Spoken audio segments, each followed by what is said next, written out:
Hi everybody, welcome to No Story is Sacred. If you've never listened before, basically we're four siblings who grew up and talking about the art of storytelling. Now that we're adults, we're still talking about it, and we're inviting you to join the conversation. I'm Alex, and I am ready for you to take a turn around Hyde Park. I am the Grand Pippin. Ooh! I'm Kat, and I prefer riding in my high-perched phaeton. I'm Brendan, and Regency romances really aren't my thing. Womp, womp.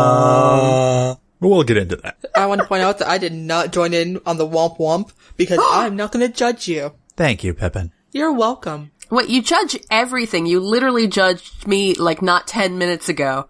You judge us with your, by saying that you are non-judgmental. So one time I was talking to a coworker.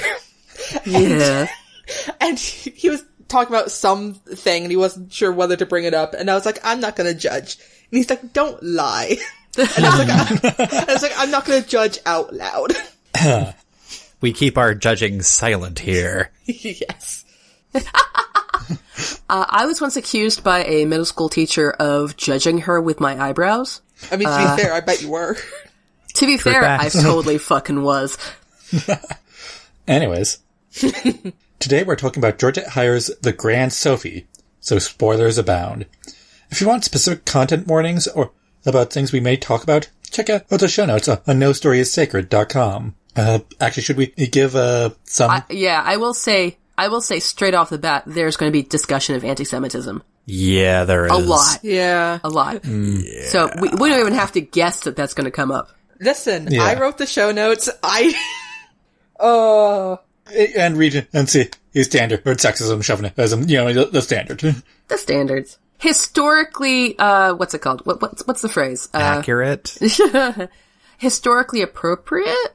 Nah. Nah. Historically contextual? Yeah. Sure. Misogyny and so on. Anyway.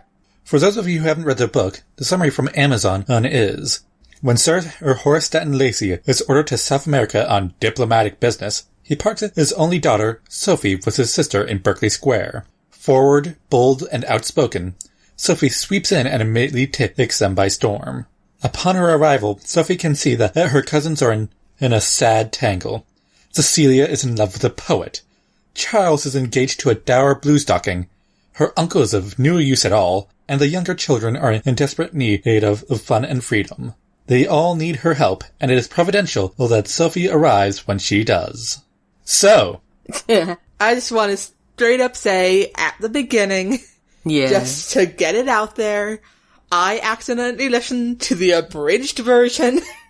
Probably for the best. Wasn't that a fun discovery on... We'll put that up on Twitter or something. That conversation was a fascinating text back and forth. Yeah, so it's entirely possible that I will go, you know what, this should have moved in a different way, and you guys will go, it did.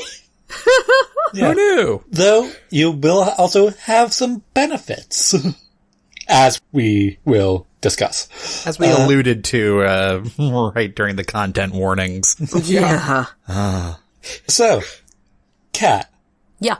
do you recall a few evenings ago when I gave you a look and just said, I now know why you wanted us to read this book? I recall, but I do not know why you think I wanted us to read this book. It has one of those things you love, Kat. I love many things. Do you? I fucking do. I'll take y'all outside. For the benefit of the listener, what is this thing that Kat loves, Al? It's chocolate ice cream. Ah, yes, I Yeah. do recall when Sophie and Charles retired to the reading room and had chocolate ice cream while discussing their social duties. Alright, but Sophie would totally throw an ice cream party for the town. But anyway, Yes. She would. Yeah. Fake dating, Kat. Yes, there is fake dating in this. This book has everything. It was written in the 1950s by Georgette. Yeah. You have to do this bit as Stefan from Saturday Night Live, because it has everything. This has everything. Shit. I'm unprepared for this. Fake dating. Fake dating. Guns and muffs. Ducklings. The The mumps. Duke of Wellington. And just a touch of anti-Semitism. Oh, a touch? Well, not so much that it was unavoidable in an abridged version, because it was not in there. Well, I guess the scene we keep on talking about, one of the cousins' problems, was it Hubert? Yeah, Hubert. Yeah. Cousin Hubert. The younger brother of the, Yes. let us say, love interest. Yeah. Charles. The dour Charles. Yeah.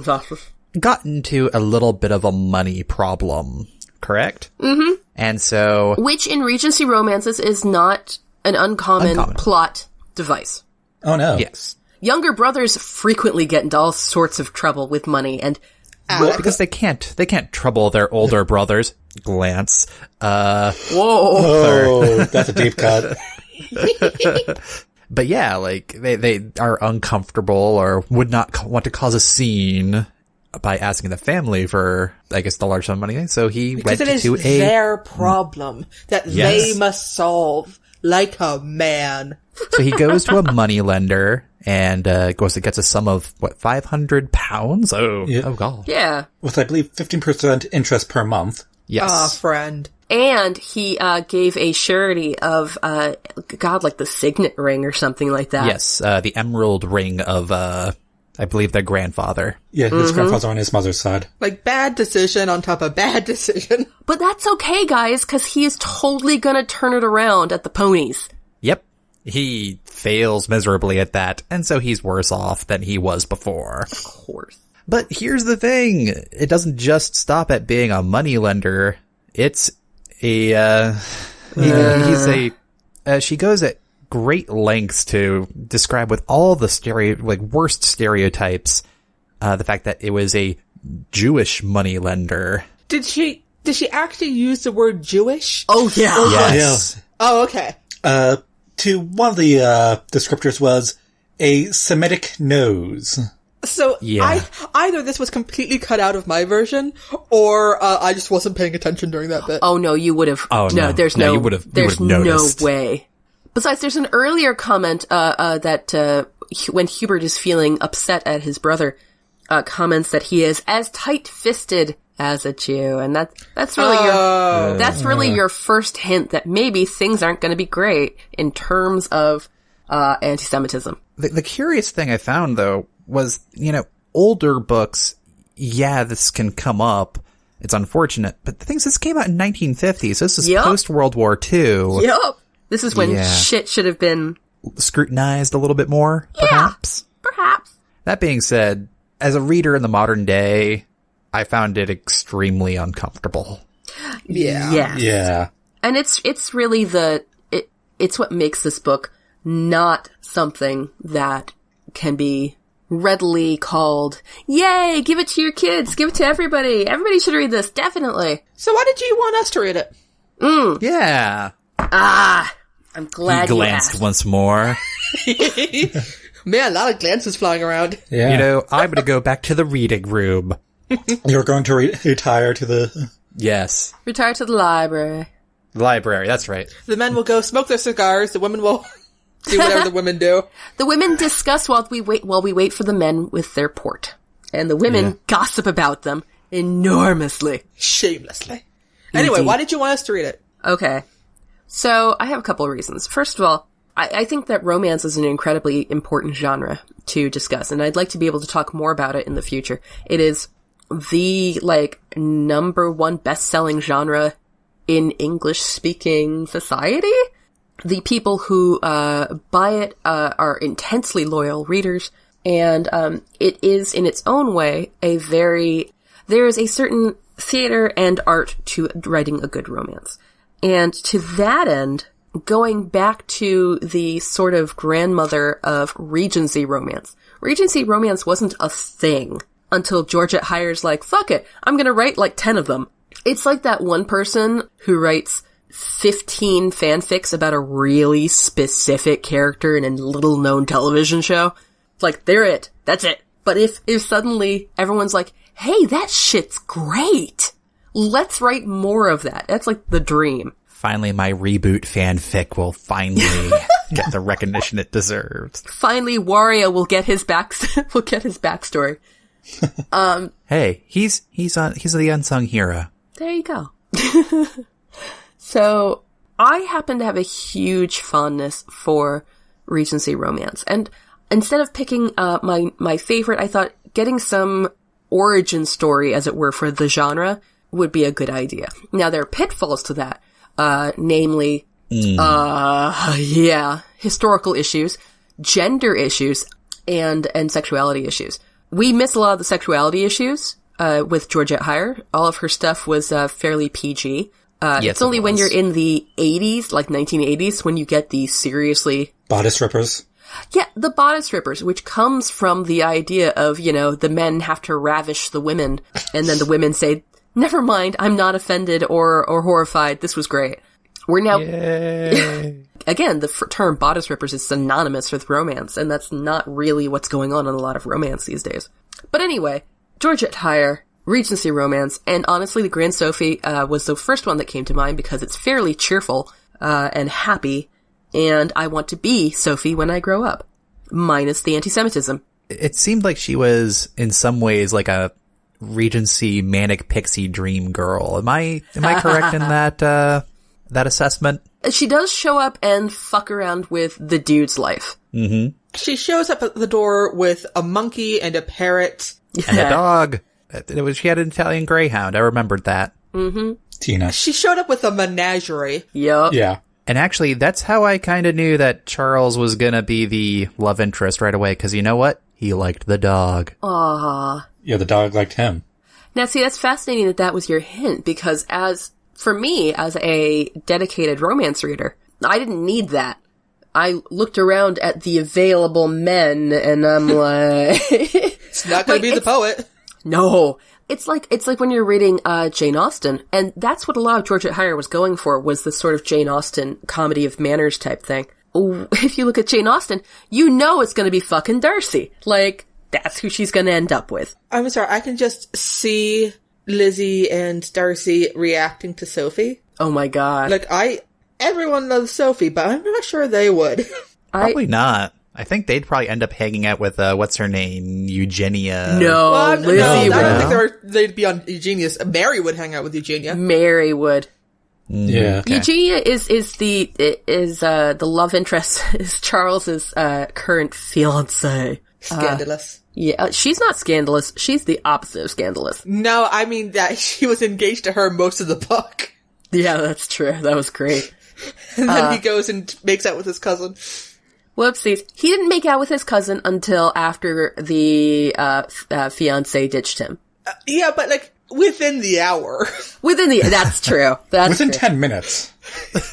But you know what? It was still kosher because at least they'd broken off. And to be fair, she had behaved much worse than he had. She had been in a room alone with another dude who was largely undressed. Whew. No better than she should be, I'm saying. Which does speak somewhat to the ridiculous mores of the Regency period, particularly as demonstrated by Regency romances. Can I say something I just thought of? Go for it. That Sophie seems to be, within the realm of this book, actually really masculine. Really? Because she's really tall for a woman. She rides horses or drives horses, whatever. She's described as being rather plain-faced. Yeah. He shoots. She shoots. Yeah. She carries a gun with her. She has a better hand at horses than like anybody. She is a friend of the soldiers, but not in a scandalous way. Mm-hmm. But just in a, they're all chums. She can hang out with the guys. Yep. And then there's, all the actual women who are sort of tiring. And I'm like, what does this book have against women? I liked Celia. Or Cecilia. Is it Cecilia? Cecilia. You're breaking my heart. It's honestly, I don't blame her. What was Charlbury thinking coming down with the mumps? The fuck was that about? Rude. Yeah. Who was Charlesbury to her, for the listening audience? So, we have a variety of characters. Charlbury, when Sophie shows up on the scene, she has her cousin Charles, who is engaged to Eugenia, who is sour-faced. There is her cousin Cecilia, who was they're not actually engaged. There was an understanding between herself and a fellow named Chaubery. But Chaubery, unfortunately, prior to the start of the book, came down with the mumps and the shits with that. So he was unavailable, and it wasn't really hanging around. And then what do you know? A fucking poet shows up. A beautiful poet shows up and it's like, I decided to be in love with you. And notice, 1, he doesn't have the mumps. What? Huh. And 2, can compare her eyes to bluebells. And 3, perhaps most importantly, her brother hates him. So, that seems like a perfectly good reason to stick to your guns on that one. Seems legit. And then there's, younger children who busily like having monkeys around and like they do. They do. I mean, I thought that was perfectly reasonable. Yeah. If this was a book that had been written much later, there would have been poop jokes, but there also would have been sex scenes. So, here we all are. The good are. and the bad. Which is which? I'll let you decide. Thank you. You decide, America. Oh, I don't want to know what the answer is in that case. So, is it so wrong to have a type of woman such as Sophie? Because that type of woman does exist. Yeah, but when all the other women is she meant to... I think it's like, by comparison, everybody else seems... Is she meant to be something that all the other women should be aspiring to? No. Good call. I would get so annoyed if everybody were like Sophie. It would be a little bit tiring. Oh, guys, I want to be Sophie. Well, here's the thing about Sophie that is a plus. When the situation actually calls for it, she does follow the society norms. Indeed. To a T. It's just, I think she has, due to her upbringing of, being taken around to various countries, but with just her dad raising her. She followed the drum. Yeah. A diplomat's daughter. Diplomat's daughter. Had no mother, so she kind of got raised up like that. Just like a boy. Good call. Just dudes being guy. Guys being dudes. I can see where your plot change is happening, Pip. I can read it in your mind. Can you? Yes, I can. Because I think that we're all going to have to agree, mulligan, straight up, the anti-Semitism is a mulligan. We're automatically assuming that's out. Am I right? Yeah. Yeah. Yeah. Well, luckily I still got Stealin' Pip's coffee shop. What? Listen, we added a whole new game, so I wouldn't be able to do AUs anymore. I know. I was joking. Because Sophie is running the most hipster and yet weirdly popular coffee shop in town.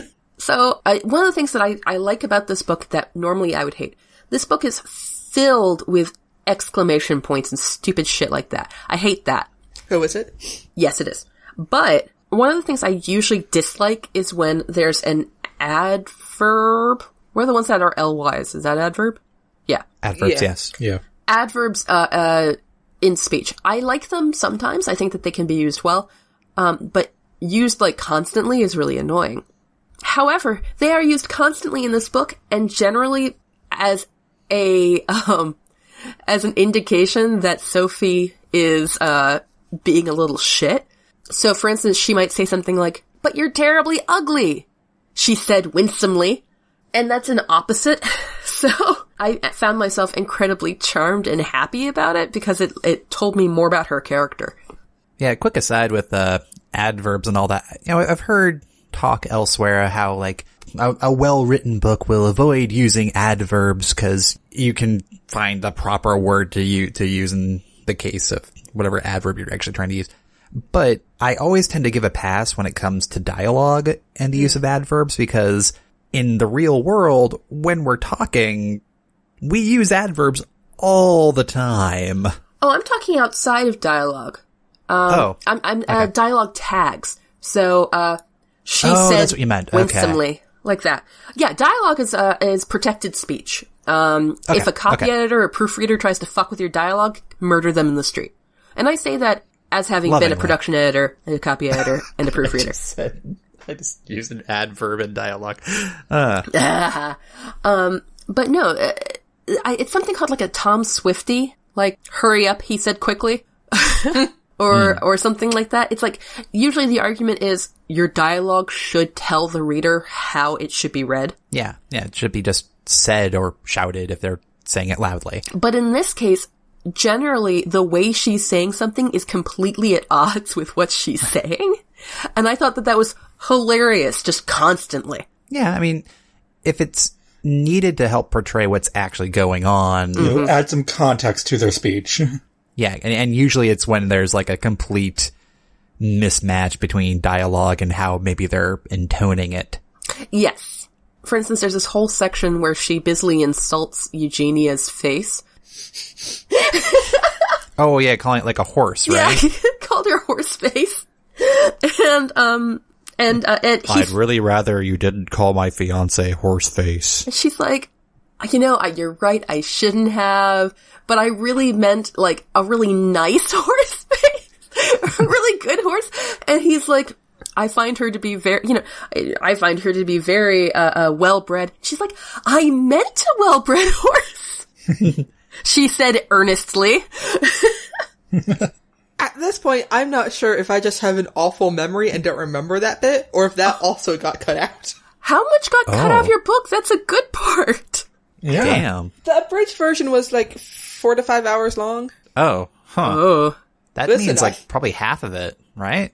Probably. Listen, I remember thinking while I was listening to it, going, this is happening awfully fast. Yeah. I feel like this could be padded out some. That's actually the one bit of criticism I had for it, is that I kind of felt like the ball would have been like a climactic part, like, toward the latter part, but it kind of happened halfway through, and I was like, what's going on here? It's another one of those weird convention thingies. As is, I do not recall where it actually ended. It's in somebody's house, isn't it? It's at it's at Lacey Manor. Yeah, Stanton Lacey Manor or whatever. It's actually kind of weird. It just kind of ends in and then everyone matched up and kind of left. Okay, to be fair, and then everyone matched up and left is what romance novels are. All right, we did it, everyone. Pack up.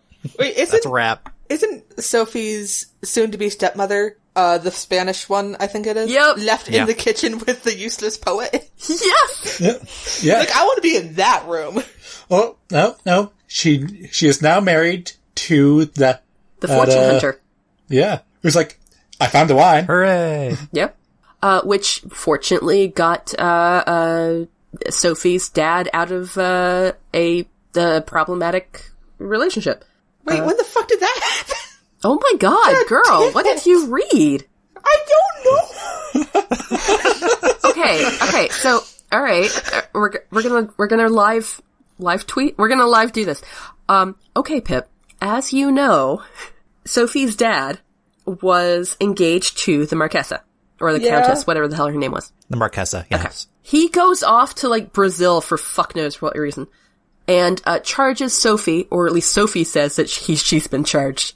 God only knows if it actually happened. To keep an eye on the, Contessa while she's, in England. So that's part of why they go over there and visit a bunch of times. One of Sophie's friends, quote-unquote friends, is a fortune hunter who, Talgarth. Yep. Vincent Talgarth. Yeah, I remember, Charles didn't like Sophie hanging out with him. Yep, and particularly didn't like Talgarth hanging out with, Cecilia. To which Sophie was like, see, wouldn't it be better if it was the poet? I mean, come on. And then she actually meant Charlbury, and she's like, fuck. He couldn't help having mumps. He's a decent guy. Fuck. Damn it. And Fawnhope's Fawnhope. Fawnhope the poet, yeah. So then, in the big climactic, all of Sophie's plans are coming together nicely, but almost didn't. The Contessa pops up at Stanton Lacey Manor, where Sophie has ostensibly run off and eloped with Charlbury. Like you do. Like one does. And she shot Charlbury. Yep. Like you do. And Charlbury was, like, cool with it. He was only kind of cool with it. I think he was in shock. Yeah, like, you shot me! At first he was all like, what? And then he was all like, me right in the arm. So, the Contessa shows up, but she unexpectedly shows up with Talgarth. And Sophie's like, what the fuck are you doing here? You're not part of my plans. And he's like, lol, you and your plans. We're just coming back from getting married. And Sophie's like, I'm sorry, what? Talgarth is like, lol, that's what you get for trying to be in charge. I mean, kind of deserves it. Yeah, basically. And then Sophie's dad shows up, and he's like... Sophie's dad shows up? He shows up he doesn't actually go to the... But he shows up at the end. He shows up at You're right, he's in London, and he shows up after Sophie has run off with Chalbury. And everyone's like, oh no, Sophie's run off, oh no, she's eloped. And her dad's like, nah, she hasn't done any of that shit. That ain't her style. Don't worry about it. It'll be fine. And Charles like, you do know that it's your fiance has been and hanging out with Talgarth. It's like, yeah, good for her. Yeah. Thank God. Huh. Yeah, because in that time period, if you're engaged, the dude cannot call it off, because then he would be a rascal and no good, and would have treated her very ill. The girl can call it off because fuck it, she wants to.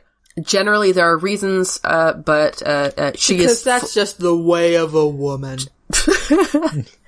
That sounds like a kung fu movie, by the way. Oh my god, write it. Okay, so anyway, so he was in kind of a pickle, and the only time he's actually upset near the end there is when he thinks that maybe Sophie has been preventing somebody else from marrying the Marquesa. He's like, why is she getting involved? Well, she's Sophie. Damn it, Sophie. You're supposed to be getting her married to somebody else. Come on. I didn't tell you to just, like, protect her all the time. Just, like, keep her vague companies. So it seems like you missed out on a lot, Pip. Yeah!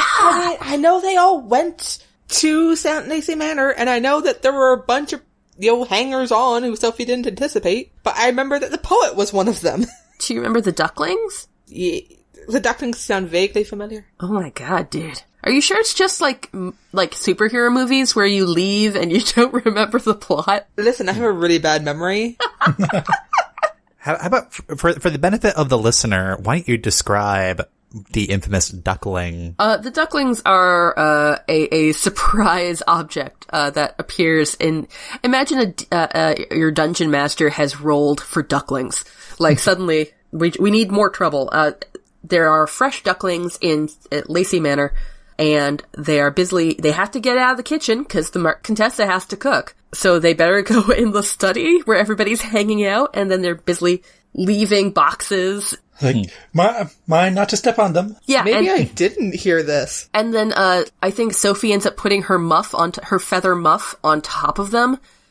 She put Cecilia's feather muff on top of them. That's just rude. Well, she let her. Yeah.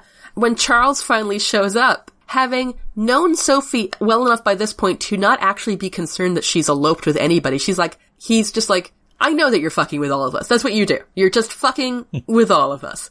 And she's like, really? You want a duck? And just hands him a duck. And he starts petting it. It's like, yes, I would like this duck. That is fucking adorable. He's like, this is just who I am now. I understand my place in things. Though it's great that when he does show up, he's like, I'm going to yell at you. And he has to stop to pet the duck. Emotional support duck. Oh, wait. Oh, you're right. Has to stop to pet Tina. The dog. Oh. Yeah, so I don't think I got the ducklings either. Oh my god, what kind of misery did you get? Pip, so you got the anti-Semitism about the Moneylender taken out, but did you actually get the scene with Moneylender? Because that Moneylender scene, the anti-Semitism spoiled what was otherwise the best scene in the book. Yeah, I'd agree with that. I did get the Moneylender scene, cause Sophie came, he, threatened her, she was like, lol, whatever. Oh, what if I kidnap you? Yeah, he was like, what if I kidnap you? And Sophie pulls a gun out of her muff and goes, try it. Only in a dignified, ladylike way. And I was all like, what the fuck? Also, pulling a gun out of your muff sounds dirty. Also, though, that gun was foreshadowed. Was it now? I believe so. As I recall, it was. I remember thinking to myself, oh yeah, with the gun. I don't remember reading it earlier on in the book, but I could be wrong. I did skim some stuff. Are you certain it's not that the scene with Moneylender foreshadowed her use of the gun on Charles Barrow? Oh. Oh, shit. You might be right. Because I just remember the gun kind of came out of nowhere. Not that it wasn't unexpected, given her other proclivities over the rest of the book. Yeah, true. That's not loaded. Want to find out? Huh. We can play chicken, but I'm the one with the gun. Maybe it's unloaded. Do you want to take that chance? I'm the crazy person who brought a gun with me. So do you have anything else to talk about with the story? Fucking wild ride that apparently I missed. Yeah! I really was banking on you to be on my side on this one, Pip. At least, I mean, if anyone's going to enjoy fucking weirdness, like, here's a duck, let's shoot somebody. Oh, no. I was all for that. Thank you, Alex. I did get, let's shoot somebody. Fake dating. Yeah. Explain who fake dated, because I'm not sure we ever actually said. Fake dating was, Sophie, in all her infinite wisdom, upon realizing that she'd been fucking up, and she's like, well, fuck, I better, change my plans. And the way she changes her plans is by saying, here's what we gotta do. You have to do exactly as I say and don't ask a lot of questions. You gotta pretend to be in love with me. And he's like, I'm sorry, what? I think he just went along with it right away. Eventually, there was some moment of like, I'm sorry, wait, what? It was very similar to his reaction to getting shot. Yeah. Yeah. Alright. Is there anything else we need to add? For the main story discussion, no, we've already gone on for like... Oh, God, yeah. Yep.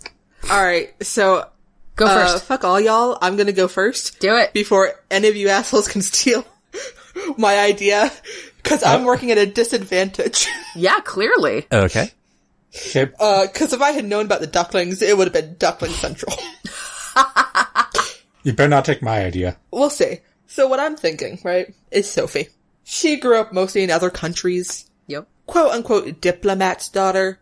She knows how to ride horses. She gets along well with people. Clearly fit into a lot of different situations. Carries a gun about her person that she does know how to use. Mm-hmm. Sophie is clearly a spy. Oh, yeah. That's what I was going to do.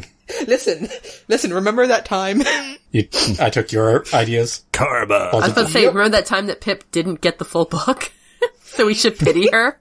Yes. So she's a spy assassin? She is a spy assassin. Yes. Assassin. Da, da, da. I'm looking at my notes to see if I put anything helpful down. Or you're just spy assassin, like, just done. Mic drop. So yeah, what I wrote down is she used to be a spy or an assassin, and that she took classes, but they didn't work out. And that's why she has to go to London to be with her, family. But she's got these skills. She's gonna use them, to get good, advantageous marriages, to take out some money lenders. She's still got all of her connections with the soldiers, so she might actually still be doing work on the side. She can keep people's secrets. It is a point of pride that she keeps people's secrets. Wait a second. Yeah. I just realized this is a Regency Romance version of the show Burn Notice. I have never seen Burn Notice. It's fun. Okay. At least the first couple seasons. Yeah.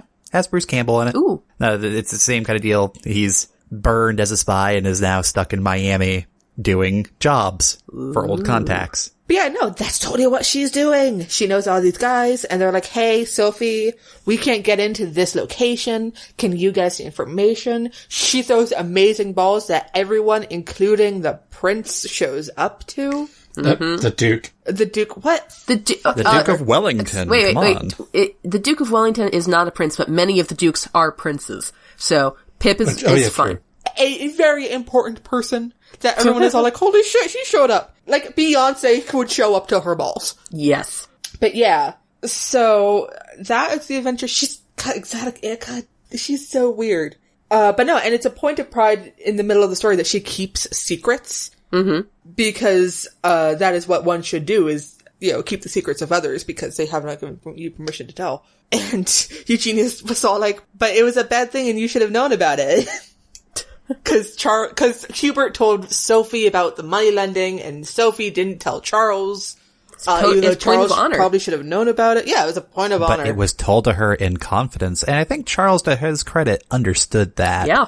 Oh yeah, it's a matter of honor. But it was another point against Eugenia, who really, in her own way, was trying to do what was right. And what she was taught to do. Eugenia was terrible. She is an awful person, but trying to play by society's rules. Oh, what was the HR guy in the office? Dwight. Toby? Was she? Oh wait, was HR. she Toby? Oh. No, Toby. I like Toby. I'll say it. Yeah, but Michael Scott didn't. That's true. Yeah. I would say that Eugenia is more like, no, Angela. Yeah. Yeah. It's a straight up Angela. Yeah. Okay, so Sophie the Spy. Is that your take on it, Pip? Yep. The Grand Sophy's totally, her undercover name. Except it has her name in it, so it's not that effective. Well, here's the thing, though. That means that there has to be, if you're going to have her be a spy assassin, that means that there has to be a spy B-plot. It can't just be this, fixing up everybody's lives shenanigans. Well, Kat, why else would the Duke of Wellington show up to the ball? It was the Duke of York. The ducklings were a code. How many ducklings in which rooms? Actually, on that subject, Kat, you were actually telling me about the Duke of York the other day and how he had 10,000 men? Sorry. Yeah, he did. Yeah. The Duke of York is one of the princes. He's the second son. Yeah, and he's the one who showed up at the ball. Oh, really? Okay. Yeah. Oh, that's right, because they made jokes about how overweight he was, which, horribly enough, is historically accurate. Yeah. But also, in the context of Pip's spy assassin thing, he's also very bad with secrets. Yeah, oh my gosh. So do we have anything else for the spy trope? Yeah, well, I want to tie up Pip's thing, and if Pip will allow me. Go ahead, because I love you. Having Sophie rooting out, it's the Duke of York's, where are all these leaks coming from, and finding out it's from the fucking Duke of York. That would be What the awesome. fuck are you supposed to do with that? Yeah, so that's my story. Okay. Do you mind if I go next? Go for it. Okay. As I said before, I'm not much of a Regency romance or really romance novel type of person. I just never really get into them myself. I mean, it's people's cup of tea. I understand that. And, it can be well written. I understand that too. So my take is I'm doing a prequel story, because what I found myself thinking about was when they were talking about how she had all these adventures in various countries with her father as a diplomat and all that, and learning how to shoot, learning that there's seedy areas where you need to carry a gun. I was like, I want to read about that. Why can't we read about her adventures in Spain, her adventures in Brussels, that ball where she met the really annoying poet, that kind of stuff. That thing that happened to her in the Pyrenees, or Pyrenees? Yeah. So it's stuff like that. I can appreciate the main plot line, obvious story at its side. But I was constantly thinking about either that or complete genre shift to make it a horror story, but we'll not go into that. At least not yet. I will say that there's considerable benefit to having a mysterious backstory where you only throw in random nuggets of exciting things, and that leaves a lot to the reader. And that makes her more interesting. But I also see your point. Yeah, I'm much more of a action adventure type of reader. I just need to have, the task and the, that kind of plot. I don't really get into the, we need to have this fine match happen, plot line. I understand that's plot, of course, but it's not something that I personally get into. Well, it's not a task because that is the task. That's the task of every romance novel is the happily ever after or happily for now. It's called the HEA. But if that's not a task you're invested in, then why the fuck should you care? The plot can do anything you like, but... True. So in your case, you want to switch up the task. Yes, precisely. Yeah. So what is the task that you envision? Oh, well, it's actually calling me out on that stuff, jeez. We never actually get any information as to what diplomatic capacity her father actually does, because he's well paid for it. So I'm thinking maybe there's a plot that she discovers over the course of the story that we're telling here, in which her father is in grave danger, and so through her own cunning and learning to actually use the gun that her father bought for her, manages to thwart the evil plan set against her father. Maybe due to propriety, she can't inform him about it or something. I don't know. So baby's first assassination plot. Yeah. Yeah. Oh man, assassin kids. Wait, didn't we have Spy Kids? Assassin kids is different than spy kids. Assassin Kids sounds like Black Widow, dude. I'm sorry, I'm just thinking about Antonio Banderas in this book and how that would make it so much better. Oh my god. Oh man. Oh, do you think Sophie knows how to use a sword? Totally. Yeah. She knows how to use a sword, a whip. It'd just be like another skill she just has. I like how we're just like, there's no question, let's go. Yeah. And of course, somebody else would be like, a lady does not use a sword. Actually, a lady does not. Not in that time period. You know what? Here's the thing. Sophie does. I feel like if you give Sophie a weapon or anything really, if she doesn't have the skill for it, she does have the enthusiasm for it. I like if you tell Sophie, hey, you can't do this thing. She'd be like, the fuck you say I can't? Oh, and I will say, Sophie, played by Macy Williams. Alright. Isn't she too short? Fuck it. Pip. Yes. Did you already do yours? You did. Yes, I did. Yes, Way to pay attention. It's I'm my turn. sorry. Little Miss forgot there were ducklings. Yes, Alex, go. Didn't even know there were... I want to see this fucking version of yours. I'm going to call shenanigans on this so hard. It was an audiobook, so you can't see it. I'm sorry, is that a challenge? Fuck you. Alex, you go. Alright. So, in this book, it keeps on being told to us several times that Charles is a fine boxer. Ooh, I like where this is going. He's got a mean punch. You better watch out, Charles, for he might plant a facer. Yeah. So, what I'm thinking, Kat, you'll appreciate this, is we need to see Charles when he's boxing. When he's shirtless and sweaty and bloody. Ooh. Yeah. Just adding in a shirtless scene, like done. What's the context? Well, I'm not actually really changing the story here. I'm just, adding some scenes. Gotta make up word count. Perhaps, Sophie insists one day of seeing Charles box. Like, no, it is too improper for you to be there. I will not take you. And she's like, ha. Okay, you don't have to take me, Charles. Cut to. I won't. Damn it, she's here.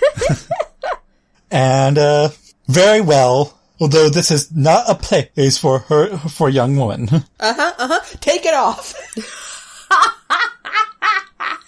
I won't really understand why it's improper for me to see it until I see it so I can properly recognize myself. Yeah. And then I can warn other young ladies. Yeah, but how can I warn other young ladies if I don't really understand it? And then he takes off his shirt and she's like, okay, I'm thinking I'm starting to get it, but maybe if you could, maybe punch a few things, I'll really get it then. Cause to me, this still seems fine. Am I just not understanding it yet? Maybe you should keep going. Yep. And she sees some, hugs a few who has Marcus of Queensberry rules, been established yet? Yep. But they're still bare knuckle. Wait, have they? Shoot. This is Regency, I think. Regency, you're right. That's a Victorian. Yeah, so this is all very, unregulated. Yeah. I can see Charles, trying to play by, the rules, and Sophie being all like, that's interesting. Can I show you how I learned? And then they fight, and it's amazing. So now you want a fight scene between them? Yes. Do you want to hunt it to earn into one of those are we fighting or dancing or... Wait. I'm gonna bounce off of what you're saying. Bounce off of what Pip says. She's like, oh, I would really like to show you what I learned. And he's like, okay, we really can't do that here. And as soon as she's about to start arguing, he's like, but we can do it in the garden back at the house. And she's like, excellent. This makes sense. Cut 2. The garden. Are they by themselves? You sure as hell bet they are. Do they start fighting? Yes, they do. Are they quipping at the same time? You know it. Is everybody getting sweaty and flustered and perhaps hitting in ways that aren't really hitting? Yup! And that's where the sex scene comes in. Thank you. At this point, I admit that if I see any two characters fighting on a TV screen, a part of my mind automatically checks if I ship it. Sometimes I don't. Sometimes I do. Fair. So here's just one thing with the boxing scene. to me at least, it almost seems like there needs to be like another fight or something like that later on. Oh, yeah. As like that first one's like the training wheels because it's a proper fight, quote unquote. Mm-hmm. But then I'm just imagining maybe the poet getting his lights knocked out at the very end because he says something shitty. I don't know. Or maybe the highwaymen that Sophie claimed, we're totally on the way to the road. And that's why Charles Berry got shot, not because of her. What? Maybe that actually happened. So instead of play fighting, they have to do actual fighting. Oh, and that's when he realizes she could have kicked his ass all along. It wasn't just for sexy times. See, that's the thing. I mean, getting back to the whole idea of the task. I mean, when you recognize that the task is getting these two crazy kids together, it's astonishing how straightforward it is to think of, well, things that they have to do to accomplish that task. And in the case of romances, if there's a chance where you could turn some dialogue into some flirty bantering, fuck yeah, that's a step towards your task. And I think the goal would then be to learn how to take that skill and transmute it to other genres. So like in horror movies or horror stories, why have dialogue when you can have portentous foreshadowing? Dun dun dun. Yeah. Otherwise it's wasted. Don't waste your shit. Legit. Thank you. Words to live by. Don't waste your shit. Cat 2018. Alex, did you have anything else to add to that? I don't know. Sexy. Fencing, sexy, gunfighting. So you just want to modernize this, make it all sexy. Sure, why not? Is this because I stole the assassin? Oh, that's right. Yeah, that's right. Oh, poor Alex. Listen, I should have prepared a secondary one because I knew that was a risk. Yeah. As opposed to the time during Passengers where I did not see your blatant theft coming. But I pulled out a literary illusion, so really. That was nicely done. Well played. Alright, so now there's just one left, right? Yep, it's just me now. Eeny, meeny, miny, cat. So, damn, Spies was really good. I know, right? And also, popping out to Europe in the prequel. Excellent. And I will never say no to sexy boxing. But you know what? I'm gonna go... Quote line. I'm gonna go... Sorry. I'm gonna go, and I'm gonna play actually one of our games, which I think is one of the demonstration... is a demonstration of how those games are valuable. I'm gonna pull up one of the secondary characters and put her in the forefront. I would like... Tina. What? Tina the dog. Oh, Tina the dog. That was already a mystery novel. I would like to have the story of Cecilia. It admittedly, well, I'm not talking like a big deep change. I'm not talking about change the genre. I think you could write legitimately another romance novel just from her point of view. If you think about it, there she is, she's stuck between two suitors. She has an overbearing brother who is preventing her from marrying the one she wants. Her more interesting cousin is coming to visit. Yep. The more interesting cousin, for whom perhaps she has a jealousy, but she can't really figure it out if she does. Does she want to be her? Does she want to be with her? Does she secretly wish that everybody would stop paying attention to her? Does she want to hang out with her all the time? It's one of those kind of situations. Yeah. Meanwhile, there's a monkey. There's a goddamn monkey. And I think that there's a lot of fun to be... Oh, and then of course there's Eugenia, who is, could play very well as a false friend type. I was gonna say Worm Tongue from Lord of the Rings. Yeah. Cause Sophie pops up and immediately is like, Eugenia is a bitch. But before Sophie pops up, Eugenia is pretty well dug in there and everybody's miserable constantly because of her. And so getting that sort of point of view and having that, it's the angel and the devil on the shoulders. Eugenia's on one side and Sophie's on the other for Cecilia. And there's the overbearing brother and there's the lackadaisical father and then there's the two lovers and then of course add sexy times cause I can't not. Maybe Fawn Hope kisses real nice, but does he kiss as well? His first kiss. It's her first kiss. Maybe that's the way kisses are supposed to be. What do you think? Yeah? Maybe? Better test it out with somebody else.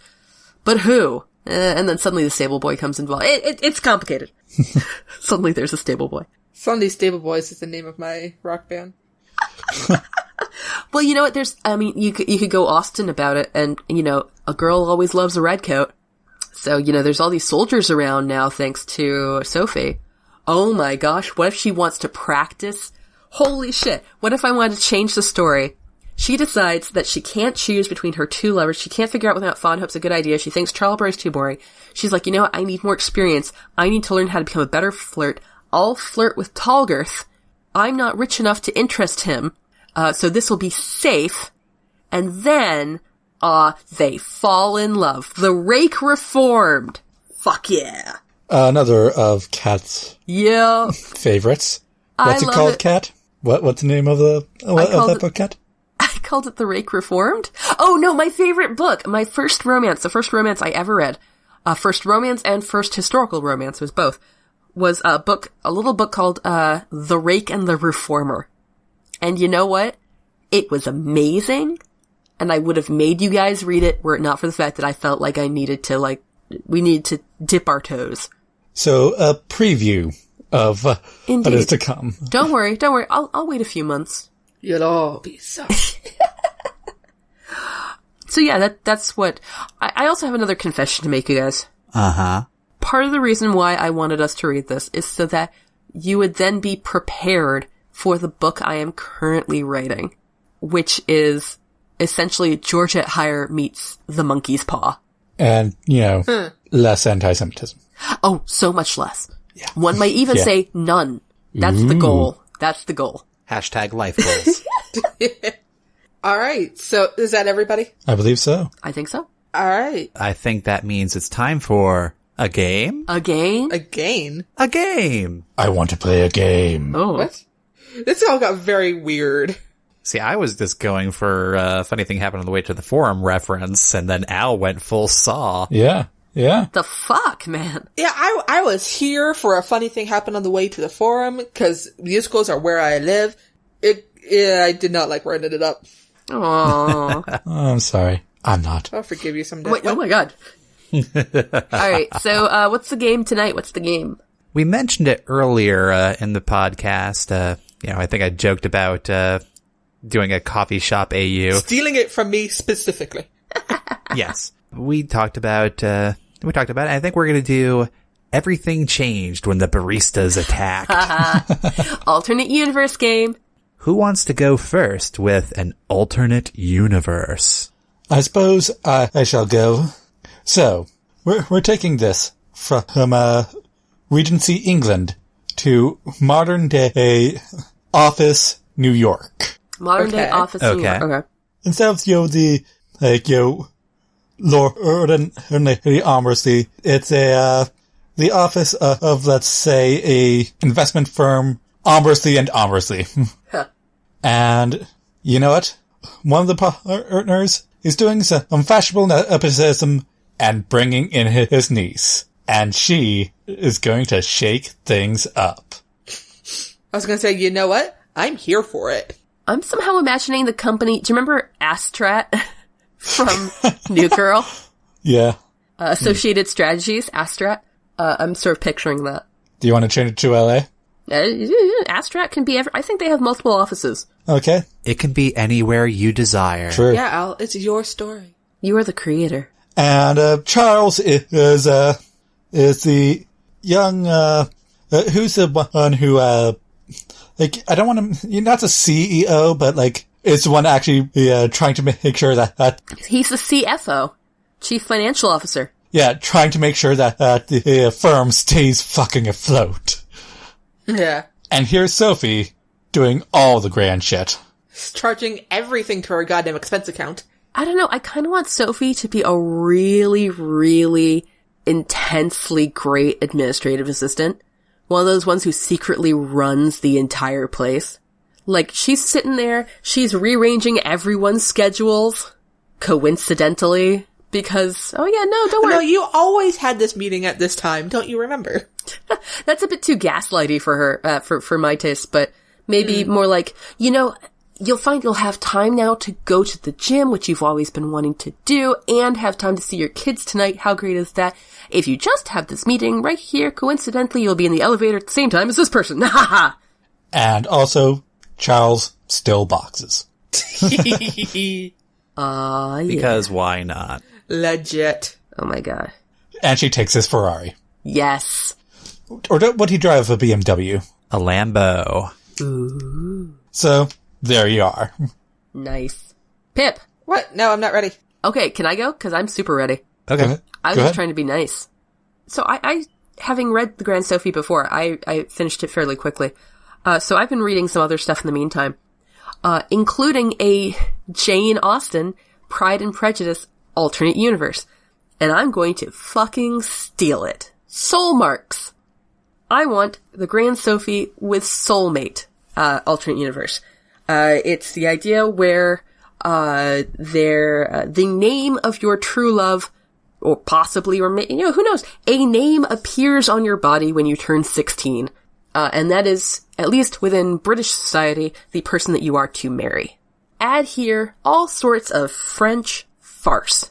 This is a day and age where modesty rules, so maybe you're not allowed to show people your mark. Who has a mark, who doesn't have a mark.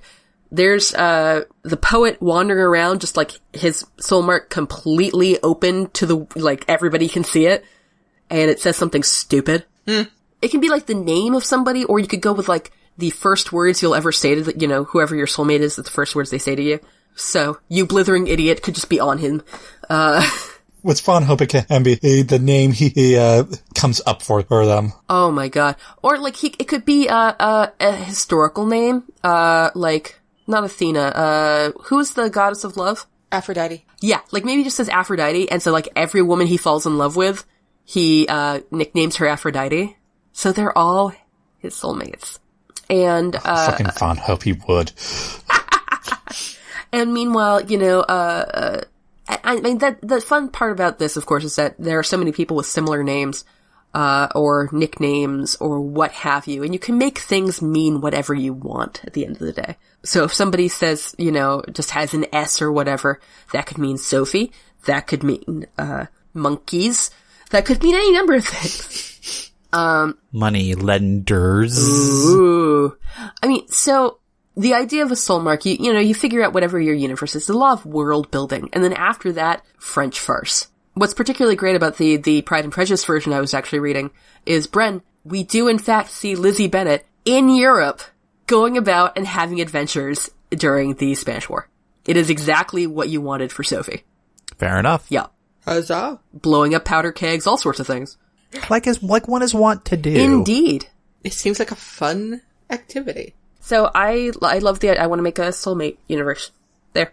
Okay. Fair enough. So, I think I'm ready. Go for it. Okay. I'm going to, I kind of joked about it before, but I'm going to steal something from Pip's playbook. I'm going to go for the college AU. Ooh. Man. Haha. The setting is that it's the mathematics residence hall. So all kind of dour stuff. And Sophie is the new student in the hall, sophomore year, that kind of thing. So beyond freshman year, who is a dual major, mathematics and philosophy, or who knows, fine arts, something like that. So some strange combination. Studio art. Yeah. A strange combination for math. Fucking quantum physicist. Let's just be honest. Or, yeah, triple major. Hey, triple major. Who knows how she has all the time? Everybody I know who talks about and thinks about quantum stuff too much gets weird. And I say that lovingly. Now, the first example I was just thinking off the top of my head was math and philosophy, which, hey, the two can cross over more often than you think, and maybe that could be some fun dialogue that she could have as she explains it. But that's beside the point. But yeah, that's what I'm thinking is, she's that character I just described. Charles could be the RA. Yes. So a little bit of a inappropriateness, but, playful banter or flirting or something like that. Oh, you're getting the hang of this. That's right. The inappropriate power balance, but in a cool, sexy way. That's There's the romance. That's the romance mindset. Good job. I figure it's better than, say, like a TA where there might be actual worries of impropriety. That's a different kind of situation. But Yes. no less fun. A different kind of fun. Yeah. What about a TA that doesn't actually affect her grades? You're missing a key part of, the transgression element is often a fun part of romances. Listen, they pine all semester. Yep. The love that cannot... Grade its name. Yeah. Yes. I've decided not to take any classes with you. Well, I've stopped being a TA. What? Oh. What? Yeah, Well then. But that means... I finished my dissertation like a week ago. Oh. But then they get together, and then suddenly there's a but she gets A's in all of her classes, and suddenly there's a question from her rival about whether or not the reason she got A's was because of partiality. And then there's a big, like, courtroom scene from the honor board. Oh man, university honor boards, you do not want to mess with those. Mm-mm. Like, your fellow students will be way harsher. Than British society? Potentially, yeah. Honor board does not fuck around. Anyway. So that was my kind of take on it. The, relationship between, say, like, the new student and the RA who is very dour, but maybe I'm trying to think of what the Eugenia, parallel would be. And I'm failing. That's easy. That's, a sorority girl. But I would like everyone to just immediately imagine the ball is actually homecoming, a whole party that the RA has strictly said they cannot have. Or if they do, it has to be, he has finals the next day. This is a dry dorm. Oh my god, this is a dry dorm.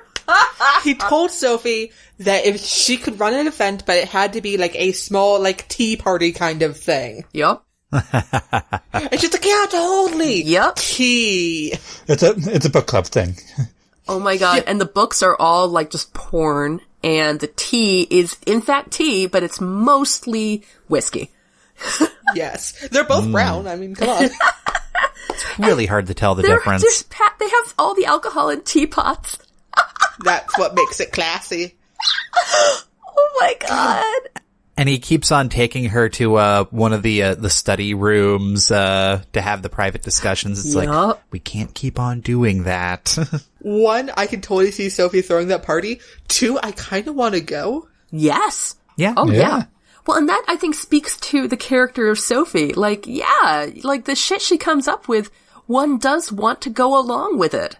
It is not inherently mean-spirited. Although she is kind of terrible to Eugenia, but, her plans generally are for the good. Also, just I had a new thought. School mascot? A duck. Okay, but in all seriousness, I really, really, really want to fucking read this now, because I want somebody to describe the party. Pip, you are the closest of all of us to writing YA right now. It's on you. God damn it. It is a whole party filled with booze, really YA. These days, kinda, yeah. Yes, it is, because it's set in college sophomore year, minus 2 years, that puts some seniors in high school as your reading audience, trying to figure out what college is all about. That makes it YA. Woo! College is all about bourbon and teapots. Yes. Which, I mean, to be fair... Yes! It sounds still like the sort of thing girl school would have done, Kat. I'm not saying my school did not do that. Yeah, I went to regular colleges. Where, like, it was either booze or, like, pizza. Boring. Pizza booze. So, having very little to do with that, one of my student workers transferred to our current school from another women's college. Yep. And she knows that I went to a women's college. Yep. And she found a list online of, like, either it was like the driest or the least party schools or something like that. And, my school, was on the list. And she went into my office to let me know. And I was like, well, yeah, because we did all our partying in at MIT. We didn't do that shit on campus where we could get caught. Yeah. Wait. So, Does that mean Sophie is part of a women's school that keeps on going to the... Oh, she's there for the semester. Oh my god, yes. Well, here's the thing. Women's colleges can have male resident directors. Oh, really? Yours can. Not mine. Oh, I had a male resident director. He worked for the university. He might have taken grad classes. But he was our resident director. He lived in our dorm. Yeah, he did. I was thinking one final addendum to my little thing. One of the inappropriate things that Sophie does, the 3 a.m. Waffle House run. I'm sorry, is that inappropriate? Is that not a thing people do? Just, walking out there. I don't know. I just want to tie into Waffle House late night runs. Okay. We got off track. I blame myself. I blame you too. Speaking of blaming Pippin, I think you're the last one left. I am. And I'm going to do something kind of similar. And I'm going to do a Harry Potter AU. Ooh. Okay. Because every fandom needs a Harry Potter AU. Where basically Sophie might be a transfer from Beauxbaton. Okay. Because of course. Because of course. Or no, she's a transfer from Durmstrang. America. Yes. Transfer from America. Come on. I don't acknowledge Canon's America's, the Canon's American wizard schools. I mean, I don't remember their names. Offensive. But no, so she's a transfer from another magical school. And she is like weirdly good at everything. And she's all like, you haven't learned this thing yet? Let me show you. And Eugenia and Charles are head boy and head girl. Naturally. Yep. So naturally. Which house? What? Oh, I want Charles to be Slytherin. I want him to be like one of those upstanding Slytherins who's really trying to show that not all Slytherins are evil. # not all Slytherins. And see, I was thinking he might be a Hufflepuff and Eugenia might be a Slytherin. No, I want Eugenia to be one of the good houses, demonstrating why the good houses do not always have good people. Here's the thing, it's my AU. Oh, that's a good point. Good point. Oh yeah, it's Pip's AU. It's Pip's AU, so go on, Pip. She's a Gryffindor. She gets into everybody's business. Oh, yeah. Burn on Gryffindors. Aww. Are you saying Hermione and Harry did not get into everybody's business? Whoa. Harry is too busy being oblivious and self-centered to be in other people's business. Except for Draco Malfoy's. He's all up in that one. Listen, it's just very important that he stare at Draco from across the hall all day, every day. Anyway, go on. So what like, Charles was head boy of what? I believe I said Hufflepuff. Yes. Eugenia is Slytherin, and I refuse to defend my choices. Okay. Fair enough. I don't care what good arguments you guys have. Let's see. I mean, it's possible that the Yule Ball tradition continues, and so there's that ball taken care of. Cecilia is, still Charles's sister, a few years down from him, with unfortunate crushes on boys who are not good for her. He does divination. Ooh. Divination burn. And Cecilia is so clever with her charms, she can do so much better. Charles Burke is very fine at herbology. Oh, he's a particularly good finder. He is a particularly good finder. And the action-adventure climax has something to do with owls that they take the 7th year, right? Yeah. Yeah. Newts. Oh. Is it owls or the newts? Owls is 5th year, Newts is 7th. Oh. Okay. Owls ordinary wizarding levels. Fair enough. Right. Here's the thing, it's hard to remember the newts because Harry never took them. Also, the Newts is a very silly name. A silly name in Harry Potter? Surely you jest. So the action-adventure climax has to do with the newts. Maybe there are accusations of cheating. Maybe there's something trying to get to them on time. Maybe there's another evil wizard. I don't know. Evil wizard seems a bit heavy for this. Hey, Pip.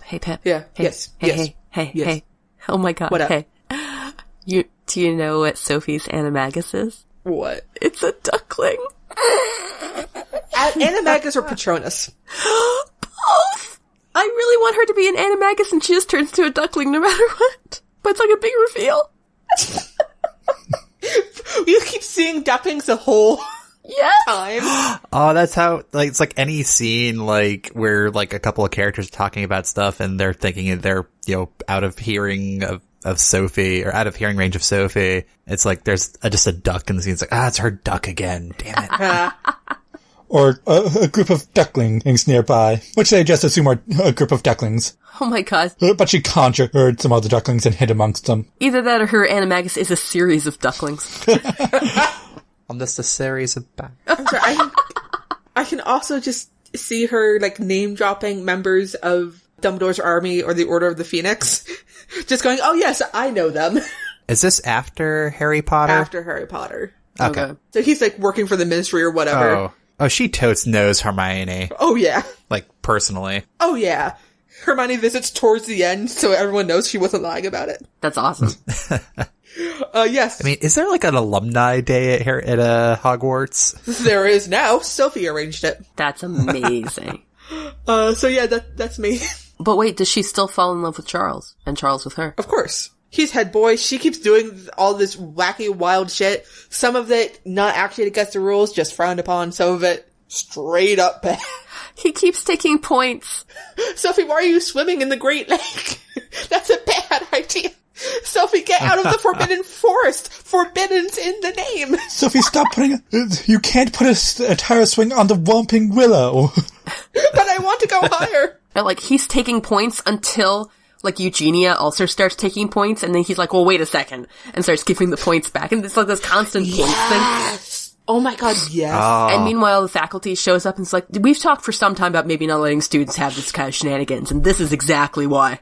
McGonagall's just shaking her head in the background. Well, this is when we find out that McGonagall has in fact given permission to Sophie off stage to do all this shit. And it's just Charles assuming that, Charles and Eugenia assuming that she's just doing wacky bullshit for no good reason. Listen, all the Weasleys are gone. McGonagall needs some excitement in the school. All right, so is that everybody? And so I think that is everybody. Yeah. Nice. All right. Cool. So that was the Grand Sophy, everybody. And by God, we spoke of it grandly. That's how I do everything, so. Ending on an adverb. As always, if you have a story to submit, head on over to nostoryissacred.com/submission. Follow us on Twitter at nostoryissacred, or send an email through contact@nostoryissacred.com. Your hosts have been Alex McDonald, Brendan McDonald, Pippin McDonald, and Catherine Creighton. Editing for this episode done by Brendan. Transcript done by Ashley DaCosta. Art by Jay Wolf. Show notes and transcript are available at nostoryissacred.com. Thanks for listening, everybody, and please rate, review, and subscribe to No Story is Sacred. You can also visit our Patreon page to support the show and get neat rewards at patreon.com/nostoryissacred. See you next time when we talk about the original Star Wars A New Hope. Until then, we're No Story is Sacred, and any story can be changed. I'm Kat. I'm Pippin. I'm Brendan. And I'm Alex. And we're... No Story Story is is Sacred. Sacred.